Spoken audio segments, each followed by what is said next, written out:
আসসালামু আলাইকুম। শুভ সকাল। এটা হইতেছে দুবাই, একটি হাসপাতালের আউটসাইড এরিয়া, পার্কিং এরিয়া। তো মূলত যেটা বলতে চাইছিলাম,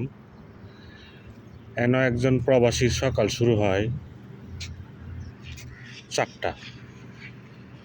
সকাল 4টার সময় ঘুম থেকে উঠতে হইব।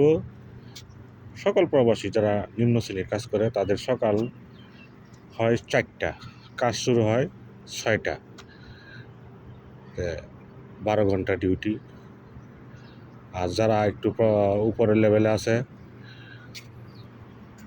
ডাক্তার, নার্স, বিভিন্ন অফিসে চাকরি করে, এদের অফিস শুরু হয় 7টা। আমাদের শুরু হয় 6টা, ওদের শুরু হয় 7টা। আবার কিছু কিছু জায়গায় আছে 8টাও হয়। তো মূল বিষয় হচ্ছে একজন প্রবাসী, যারা আমরা প্রবাসী আছি, যাদের কাজ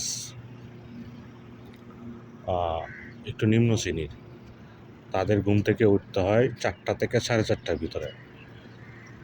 তা আমাদের দিন শুরু হয় 4টা থেকে। একজন প্রবাসী, বিশ্বাস করেন আর না করেন, প্রচুর পরিমাণে পরিশ্রম করতে হয় এবং তাদের ঘুম খুবই সামান্য, বুঝছেন। আর একটা মূল মজার বিষয় হচ্ছে, প্রবাসীদের সবচেয়ে বড় দুশ্মন হয়েছে অ্যালার্ম। সকালবেলা যখন অ্যালার্মটা বাজা যা,